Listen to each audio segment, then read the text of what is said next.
आत्मा बंधु,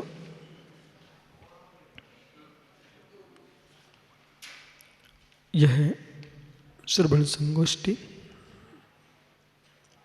प्रशस्त अध्यवसाय की सिद्धि के लिए,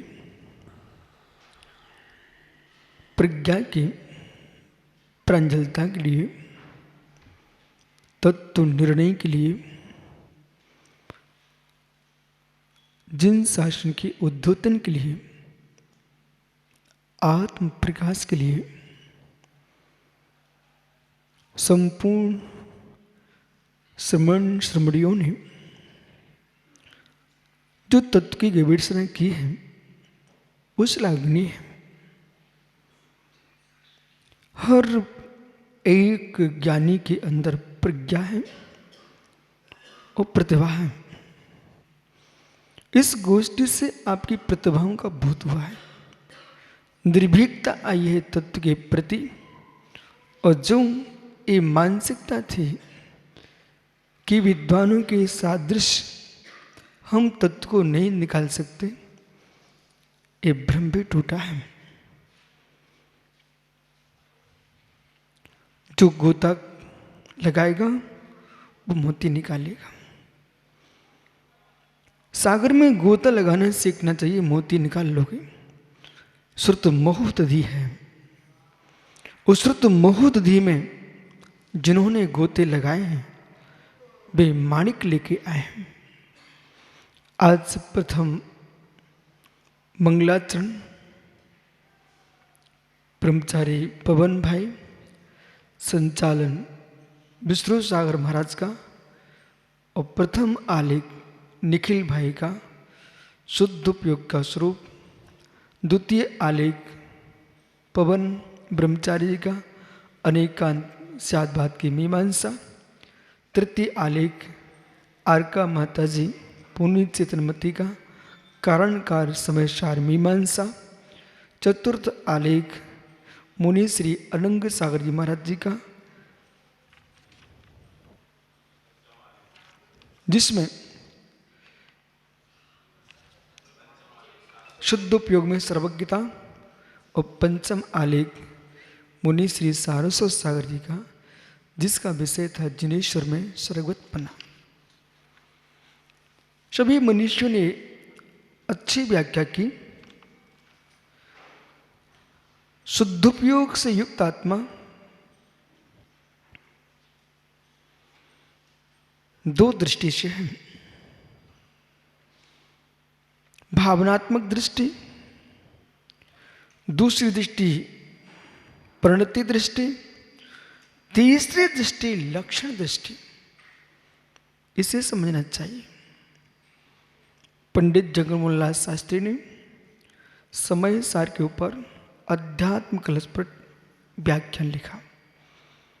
आज विष्णु सागर के ज्येष्ठ पुत्र और लघु पोटे दोनों बैठे हुए हैं।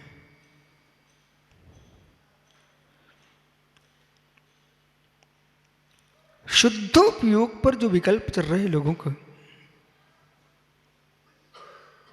वो विकल्प नहीं होना चाहिए। क्यों नहीं होना चाहिए? चतुर्थ गुणस्थान से पंचम छठवें गुणस्थान तक भावनात्मक शुद्धोपयोग है। सप्तम गुणस्थान से 12वें गुणस्थान तक परिणति जन्य शुद्धोपयोग है।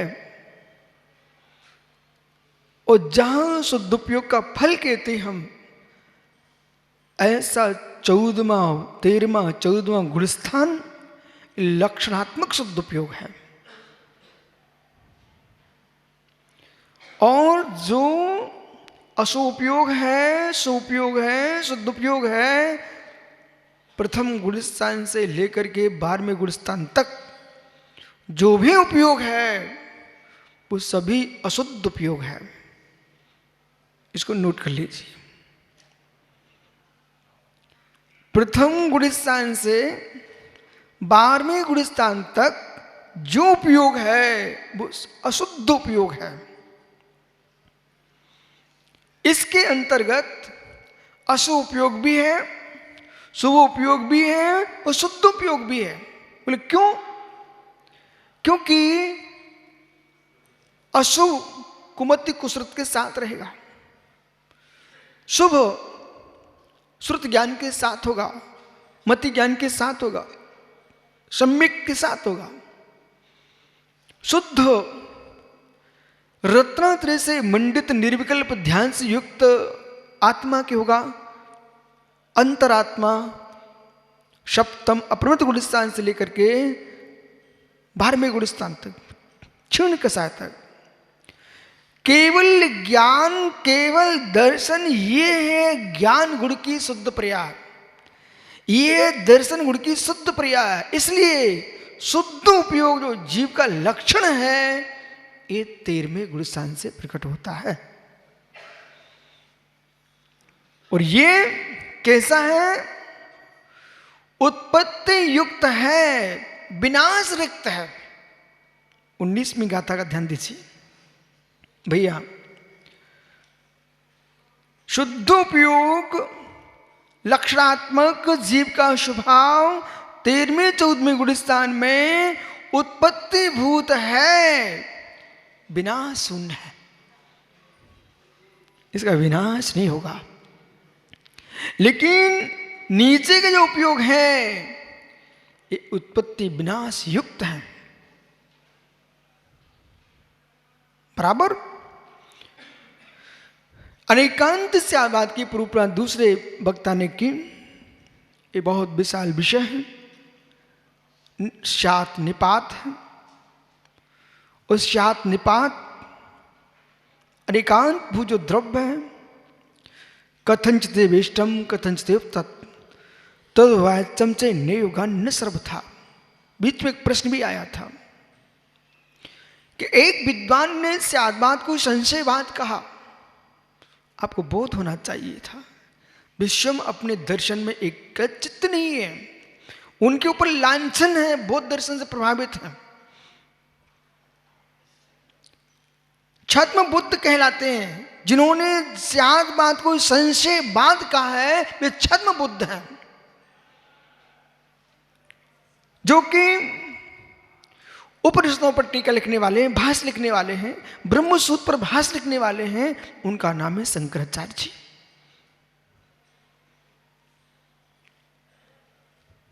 श्री अत्थिडत्युवत्तमवत्तवम तत्तिदयम दब्बम को सप्त भंगम आदेश बसरण संभवदु। आचार्य कुंद कुंद स्वामी। अस्ति नास्ति अवक्तव्य।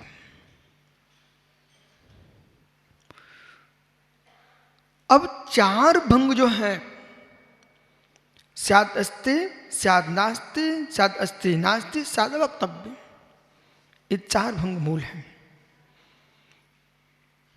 फिर 4 भंगों में शेष भंगों को जोड़ करके 7 भंग बनते हैं। इस बात को लेकर के लोगों ने प्रश्न किया कि 4 भंग की व्याख्या बुद्ध ने भी की है,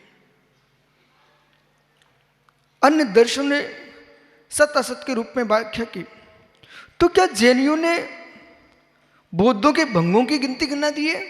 ऐसा नहीं है। बौद्ध का उदय महावीर के शासन काल का है, पर स्यादवाद का उदय ही नहीं है, वो सनातन काल का है। जो सनातन है, अनादि नित्य है, उसका नाम श्रवण संस्कृति है। आर्यों के भारत में आने के पूर्व, वैदिक आर्यों के आने के पूर्व भारत में श्रवणों का सद्भाव था। इसलिए जो स्यादवाद है, किसी की मिश्र धारा नहीं है, स्यादवाद स्वतंत्र है। 7 प्रकार से वचन की प्रणाली होती है। और सर्वथा पवन भाई, सर्वथा स्यादवाद नए नहीं है, इसको भैया जी ध्यान रखना। कटनी भैया, स्यादवाद नए नहीं है, स्यादवाद नए प्रमाण है। इसलिए राजवार्तिक में प्रमाण सप्तभंगी और नए सप्तभंगी की व्याख्या है। प्रवचन सार जी में जयसेन स्वामी ने इसका विशद व्याख्यान किया, 85 काय में विशेष व्याख्यान किया। एवकार सहित, एवकार सहित नए शब्दभंगी है, और अपि और एव, जहां अपि का प्रयोग है वो प्रमाण शब्दभंगी है, जब एव का प्रयोग है वो नए शब्दभंगी है। इसके लिए बहुत समय चाहिए। नए का प्रयोग एवकार के साथ होता है। एवकार का प्रयोग नहीं करोगे तो निर्णयात्मक वस्तु पे नहीं पहुंचोगे।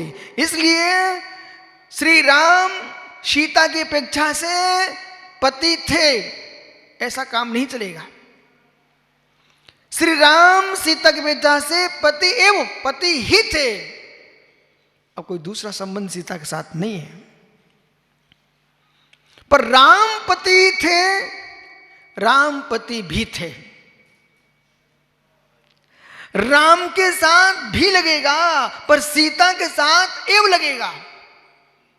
यही तो रहे समझना है आगम के। जानकी के साथ एवकार का प्रयोग करना। राम सीता के पति ही थे, सीता राम की पत्नी थी, पर राम पति ही नहीं थे, राम पुत्र भी थे। बराबर अनिकांत चालबाद की दृष्टि है। शादबाद नए नहीं है, मात्र प्रमाण भी है। और शादबाद नए प्रमाण नहीं, वस्तु शादबाद नए प्रमाणात्मक है। प्रत्येक ग्रंथ में 6 द्रव्य को ही प्रमेय बनाया जाता है, इसके बाहर कोई प्रमेय नहीं है।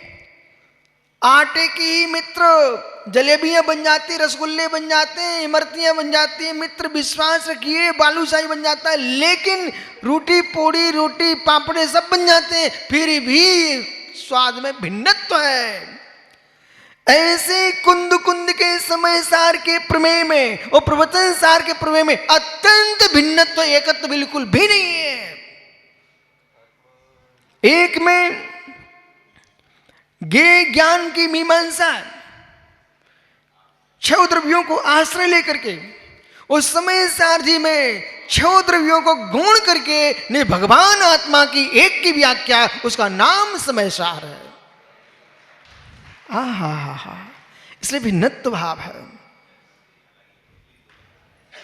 मित्र समय तो माता जी ने बहुत सुंदर व्याख्यान किया और लोगों ने प्रश्नों की झड़ी लगाई, तब भी शांति से उत्तर देते रहे।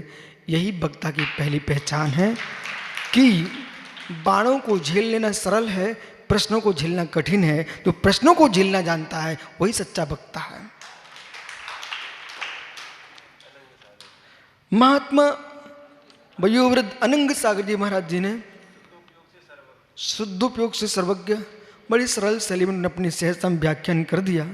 आज बड़ी बात ये थी कि बेटा संचालक था और पिता वक्ता था, और बिना शुद्धोपयोग के सर्वज्ञ सिद्धि न कभी हुई न होगी। शुद्धोपयोग के पात्र में ही सर्वज्ञ पलित होता है। अंतिम वक्ता के रूप में तुम्हारे सारस्वत सागर जी, इन्होंने जिनेश्वर में सर्वज्ञता की व्याख्या की थी। विशाल विषय है। और मित्र, आत्मा जो है नाना जीव अपेक्षा भी सर्वगत है, एक जीव अपेक्षा भी सर्वगत है। पत्ते पत्ते में सर्वगतपना की जब व्याख्या करते हैं हम, तो निगोदिया की दृष्टि हम व्याख्या देखते हैं तो ऐसा जगत में कोई स्थान नहीं है जहां पर निगोदिया ना हो, और जो नियत स्थान में 8 स्थान हैं जहां निगोदिया नहीं है। जब हम दुनिया कुछ भी देखे, मुझे तो परमात्मा पत्ते पत्ते में दिखता है, वो पत्ते पत्ते में परमात्मा देखने वाले ने नकल यहीं से की है। अकल ये नहीं लगा पाए कि जैनी बोल क्या रहे। जब विष्णु सागरी हमने कहा पत्ते पत्ते में भगवान है, कर्मोपाधि निरपेक्ष द्रव्यार्थिक नयने सर्वे संसार जीवन शुद्ध सद्ध शुद्धात्मा। कर्मोपाधि निरपेक्ष द्रव्यार्थिक नए से जब हमने देखा प्रत्येक संसारी आत्मा शुद्धात्मा है, तो मित्र पंच सावर लोक में ठसाठस भरे हुए हैं। इसलिए हर जगह परमात्मा है।